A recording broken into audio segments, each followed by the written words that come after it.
لیکن حیران کن بات ہے, آج CNN BBC کی جب پٹی نیچے چلتی ہے نیوز کی, کبھی ایسا نہیں ہوا کہ افریقہ کا انسان اس کا کوئی اور مطلب لے, رشیا کا کوئی اور لے, یورپ کا اور لے, ایک ہی مطلب سب لیتے ہیں. مفہوم حالانکہ الفاظ الگ ہوتے ہیں, الفاظ الگ مفہوم ایک ہی ہوتا ہے. قرآن کے بارے میں اس سے بڑا کوئی پروپیگنڈا نہیں ہے کہ تراجم ڈیفرنٹ ہے. تراجم ایک جیسے ہیں, الفاظ کا چناؤ ڈیفرنٹ ہے, مفہوم ایک ہے. اب بسم اللہ کا ترجمہ بعض اسکالرز نے کیا اللہ کے نام سے شروع, بعض نے کیا شروع اللہ کے نام سے, بعض نے کیا شروع کرتا ہوں اللہ کے نام سے.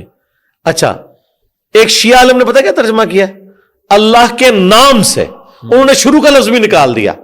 یعنی احمد بریلوی صاحب نے تو شروع کا لفظ, انہوں نے کہا جی شروع کا لفظ بھی امپلائیڈ ہے, عربی میں نہیں شروع لکھا ہوا, اللہ کے نام سے جو نہایت مہربان رحم والا, شروع کا لفظ بھی نکال دیا. لیکن یہ پانچوں ترجمے جو میں نے آپ کے سامنے رکھے ہیں, کسی نے شیطان کے نام سے شروع نہیں کیا.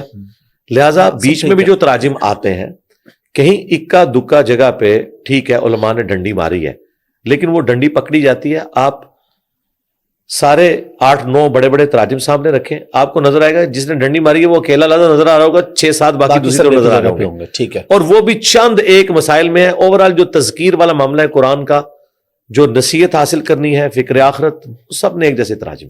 اور سیرت کی آپ کون سی کتاب ریکمینڈ کریں گے اگر کوئی بندہ سیرت پڑھنا چاہ رہا؟ دیکھیں ہماری ماں سیدہ عائشہ سلام اللہ علیہا سے صحیح مسلم میں آتا ہے, ان سے پوچھا گیا نبی علیہ السلام کے اخلاق اور سیرت کے بارے میں, تو ام عائشہ نے فرمایا کہ تم قرآن نہیں پڑھتے, نبی علیہ السلام کی سیرت یہی تھی, یہ آپ کا اخلاق تھا. تو سیرت کی سب سے بیسٹ بک قرآن مجسم, یعنی اگر قرآن جسم کی شکل میں آتا تو نبی علیہ السلام کی ذات ہے, وہ قرآن ہے. مکی مدنی آیات وہ نبی علیہ السلام کے ساتھ چلتی ہیں, آپ کی پوری ایک بایوگرافی آپ کی دعوت ہے. باقی ظاہر ہے وہ انٹرسٹ جو آپ ایک عام آدمی کے انٹرسٹ کی چیز ہے, نبی علیہ السلام کے آباء و اجداد کے بارے میں, آپ کی بچپن کی زندگی, اور یہ ساری جو انٹرسٹ کی چیزیں, اس اعتبار سے جو امت میں سب سے بڑی سیرت کی کتاب جو اوائل میں لکھی گئی وہ سیرت ابن اسحاق ہے. وہ بھی اردو میں ٹرانسلیٹ ہو چکی ہے کئی جلدوں کے اوپر. محمد بن اسحاق یہ انس بن مالک کے شاگرد ہیں, تابعی ہیں, اور اہل سنت کے ائمہ میں سے ہیں. انہوں نے سیرت لکھی, اور بعد میں کئی محدثین نے بھی کئی روایتیں, امام بیہقی نے اور باقی ائمہ نے ان سے لی. پھر ان سے آلموسٹ 150-200 سال بعد امام ابن ہشام آئے, انہوں نے سیرت ابن ہشام لکھی. وہ بیسیکلی تلخیص ہے ابن اسحاق کی, وہ بھی اردو میں آ چکی ہے.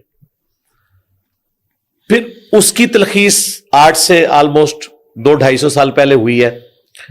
محمد بن عبد الوہاب صاحب جو عرب کی سرزمین میں بہت بڑے ایک اسکالر گزرے ہیں, جن کی طرف وہابی فرقے کو منسوب کیا جاتا ہے جان بوجھ کے, حالانکہ اہل حدیث تو ان کو ایک اسکالر کے طور پہ مانتے ہیں, لیکن وہ بہت بڑے ایک شخصیت تھے. ان کے بیٹے تھے عبداللہ بن محمد بن عبد الوہاب, انہوں نے سیرت ابن ہشام کو بھی پھر مزید تلخیص کر کے ایک جلد میں لے آئے ہیں, سیرت الرسول.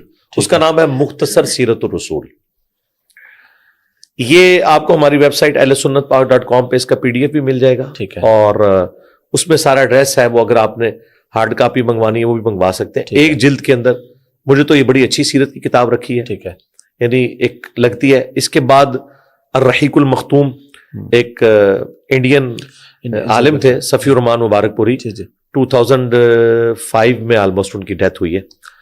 انہوں نے ایک جلد کے اوپر لکھی ہے, اور انہیں سعودی عرب میں ایوارڈ بھی ملا تھا جن کتابوں کو, ان میں ٹاپ پہ ان کی کتاب تھی. اچھا, اس کتاب میں بھی مختصر سیرت الرسول جو میں نے بتائی نا, اس کے ریفرنسز موجود ہیں. ٹھیک ہے, اس سے آپ اندازہ لگائیں کہ یہ کتاب اتنی زبردست ہے مختصر سیرت الرسول. باقی اس کے بعد میں مشورہ دوں گا کہ آپ احادیث کی طرف آئیں, بخاری, مسلم, ترمذی, ابو داؤد, نسائی, ابن ماجہ, اور اگر کمبائنڈ فارم میں اس کے نوٹس پڑھنا چاہے تو میں ایک ہی کتاب ریکمینڈ کرتا ہوں, مشکات المصابیح. ٹھیک ہے, مشکات المصابیح 800 سے 700 سال پہلے اہل سنت کی 13 کتابوں کے نوٹس انٹلیکچوئل ترتیب سے جمع کیے گئے, بخاری سے لے کے ابن ماجہ تک, اور اس سے ہٹ کے بھی حاکم سے روایتیں لی گئیں, بیہقی سے لی گئیں, سنن کبریٰ سے, اور مصنف ابن ابی شیبہ سے, اور الموطا امام مالک, سنن دارمی. بخاری, مسلم, ابو داؤد, ترمذی, نسائی, ابن ماجہ تو تھیں, ان کتابوں سے بھی لے کے انہوں نے ایک انٹلیکچوئل ترتیب بنائی اس کی, اور اتنی نیکی کی کہ بخاری مسلم کی حدیثوں کو انہوں نے الگ رکھا. ہر چیپٹر میں 3 چیپٹر بنائے ہوئے ہیں. پہلا چیپٹر بخاری اور مسلم کا ہے, دوسرا ادر دین بخاری اور مسلم کا ہے، اور تیسرا چیپٹر وہ ہے کہ جو امام بغوی نے جب انہیں انیشلی یہ کتاب مصابیح السنہ لکھی تھی، اس میں اگر ان سے کوئی بخاری یا مسلم کی حدیثیں یا ابو داؤد ترمذی کی چھوٹ گئی تھی، تو جب اس کی کمپلیشن کی ولی الدین تبریزی نے، تو انہوں نے اس تیسری فصل میں وہ حدیثیں بھی ڈال دی. میرے نزدیک مشکات لکھ کے محدث نے ایسا قلم توڑا ہے، یعنی میں حدیث کی فیلڈ میں لوگ سمجھتے ہیں مجھے کہ میں نے کتنی مہارت حاصل کی ہے، الحمدللہ اپنی زندگی کھپائی ہے. میں بھی اگر کوئی کتاب لکھوں نا، ان ساری کتابوں کے نوٹس بنا کے، میں سمجھتا ہوں کہ مشکات ہی ہوتے ہوئے میں سمجھتا ہوں کہ کسی کتاب کی ضرورت ہی نہیں ہے. مولانا مودودی رحمہ اللہ بھی اپنے اسٹوڈنٹس کو یہ وصیت کرتے تھے کہ تفہیم القرآن آپ کے گھر ہونا چاہیے، اور حدیث کی مشکات المصابیح. مشکات اگر آپ پڑھ لیں، وہ آپ کسی بچے کو بھی پڑھنے کے لیے دیں، تو جو ایک مسلمان کی ایک ترتیب ہے، پہلے ایمانیات، پھر وضو، غسل، ترتیب سے، اور پھر وہ ترتیب کے بعد آپ کو بخاری سے ایمانیات کی ساری حدیثیں ڈھونڈنے کی ضرورت نہیں، وہ انہوں نے پہلے لکھ دی ہیں. جہاں ریپیٹیشن ہے وہاں انہوں نے بخاری مسلم کو اکٹھا کر کے لکھ دیا متفق علیہ. ٹھیک ہے. آپ 13 کتابیں پڑھیں تب بھی آپ یہ نہیں کر سکتے. اور میں حیران ہوں، 748 ہجری میں فوت ہوئے ہیں، آج 1445 ہجری ہے. 700 سال پہلے جب نہ کوئی کمپیوٹر تھا، نہ کوئی سافٹ ویئر تھا، نہ کوئی آپشن تھا آپ کے پاس کہ آپ سرچ کرتے، اس بندے نے یہ اتنا بڑا کام کیا. اب اس میں ویلیو ایڈیشن ہو گئی ہے، جو ادر دین بخاری مسلم احادیث ہیں ان پہ صحیح اور ضعیف کے حکم شیخ ناصر الدین البانی نے، محدث اعظم سعودی عرب نے لگائے، اور ہمارے استاد پاکستان میں شیخ زبیر علی رئی صاحب، انہوں نے بھی اس کے اوپر حکم لگایا. یہ میرے جو ٹیبل کے اوپر رکھی ہوئی ہے سینٹر میں وائٹ کلر کی کتاب، یہ مشکات ہی ہے. یہ میں نے اس لیے اس کو سینٹر میں قرآن کے نیچے رکھا ہوا ہے. ٹھیک ہے. یہ پڑھ لی. لوگ پوچھتے ہیں کہ 2 گتوں کے درمیان قرآن ایک جگہ ہے. اہل سنت کی حدیث کی کتابوں کے نوٹس اگر میں ساری حدیثیں پڑھنا چاہتا ہوں 2 گتوں میں، مشکات ہے، جو ایک عام بندے کی ضرورت ہے. سب کچھ اس میں کور ہے. زبردست.